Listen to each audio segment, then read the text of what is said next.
दोस्तों, मैं Asif Khan the nation news में आपका स्वागत करता हूं। आइए नजर डालते हैं इस वक्त की कुछ खास खबरों पर। उत्तर प्रदेश के आगरा में मंगलवार को एमबीबीएस की परीक्षा में मुन्ना भाई पकड़े जाने का मामला सामने आया है। गोपनीय सूचना के आधार पर टीम ने छापामार कार्रवाई की। परीक्षा खंडारी स्थित विश्वविद्यालय के संस्थान में हो रही थी। आगरा के एतमादपुर स्थित एफएच मेडिकल कॉलेज के एमबीबीएस अंतिम वर्ष के 10 छात्र ताबीज में फिट किए एक मोबाइल जैसे इलेक्ट्रॉनिक सर्किट व कान में लगे ब्लूटूथ डिवाइस के जरिए नकल करते हुए रंगे हाथ पकड़े गए। परीक्षा केंद्र के बाहर बैठे शातिर इन्हें सवालों के जवाब बता रहे थे। शक होने पर इनकी तलाशी ली तो भंडाफोड़ हो गया। इनके खिलाफ न्यू थाना क्षेत्र में तहरीर दी गई है। डॉक्टर भीमराव अंबेडकर विश्वविद्यालय की एमबीबीएस परीक्षा अंतिम वर्ष की परीक्षा में एफएच मेडिकल कॉलेज के 90 छात्रों का परीक्षा केंद्र विश्वविद्यालय के ही खंडारी कैंपस में है। मंगलवार को सुबह 8 से 11 की पाली में नेत्र विज्ञान की परीक्षा थी। 2 कक्षों में चल रही परीक्षा के दौरान सुबह 9 से 9:30 बजे के बीच कक्ष निरीक्षक ने देखा कि छात्र धीरे धीरे कुछ बोल रहे हैं। ये छात्र बार बार ताबीज और कान को हाथ भी लगा रहे थे, इसलिए शक हुआ। एक के कान में ब्लूटूथ डिवाइस नजर आने पर सभी की तलाशी ली गई। 10 छात्रों ने बड़े आकार के ताबीज गले में डाल रखे थे। इन्हें खोलकर देखा गया तो इनमें मोबाइल की तरह काम करने वाला इलेक्ट्रॉनिक सर्किट लगा था, जिसमें सिम कार्ड भी थी। सर्किट और डिवाइस जब्त कर पुलिस को बुला लिया गया। विश्वविद्यालय के chief proctor professor Manoj Srivastava ने बताया कि 10 छात्रों के खिलाफ न्यू आगरा थाना में तहरीर दे दी है। नकल के लिए इस्तेमाल सामान जब्त कर लिया गया है। इन पर विश्वविद्यालय स्तर से भी कार्रवाई होगी।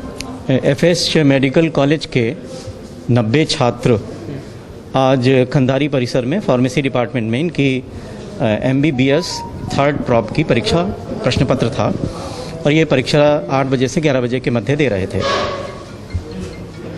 हमारे इन्विजिलेटर्स ने ये नोटिस किया कि इनके कान में एक डिवाइस लगी है और कई छात्र ऐसे हैं जो गले में काले रंग की बड़ी ताबीज लगी है और वो बार बार उस तरफ अपना ध्यान केंद्रित कर रहे हैं, कभी हाथ से पकड़ रहे हैं, कभी भी कान में कोई चीज़ बातचीत कर रहे हैं।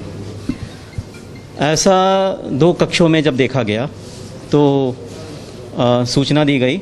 मैं एज ए चीफ प्रॉक्टर आया और पुलिस की फोर्स भी आ गई। हम लोगों ने जब उनको परीक्षण किया तो पाया कान में एक ब्लूटूथ डिवाइस, ऐसी डिवाइस जो बाहर से दिख नहीं रही थी, और ताबीज। जब हम लोगों ने उनसे कही कि अपनी ताबीज़ दिखाइए तो उन्होंने कहा मैं मुस्लिम हूँ और ये मेरे धार्मिक पक्ष है।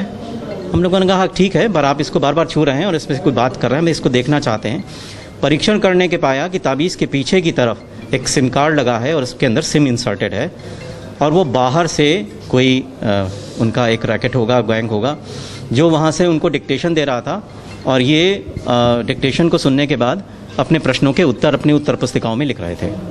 तो उनको पकड़ा गया है। इनकी संख्या 10 है और यूएफएम के अंतर्गत जो कार्रवाई विश्वविद्यालय स्तर पर, विभागीय स्तर पर की जाती है वो की जा रही है और पुलिस पे एफआईआर भी इनके विरुद्ध कराई जा रही है, क्योंकि विश्वविद्यालय का सबसे बड़ा कंसर्न ये है कि केवल ये छात्र नकल कर रहे थे, ये एक विषय है, और दूसरा विषय है कि कौन सा ऐसा रैकेट है, गैंग है जो इनके पीछे है और ये वृहद स्तर पर न केवल आगरा डॉक्टर भीमराव अंबेडकर विश्वविद्यालय से संबंधित है, ये अन्य एक गैंग हो सकता है जो इस तरीके के गलत कार्य कराता है और हम लोग उसको कार्रवाई करना चाहते हैं। एसपी सिटी रोहन प्रमोद बोत्रे ने बताया कि विश्वविद्यालय की तरफ से तहरीर मिली है। इस पर केस दर्ज होगा।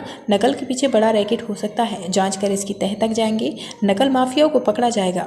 आगरा से द न्यूज़ नेशन के लिए दीपक श्रीवास्तव की रिपोर्ट।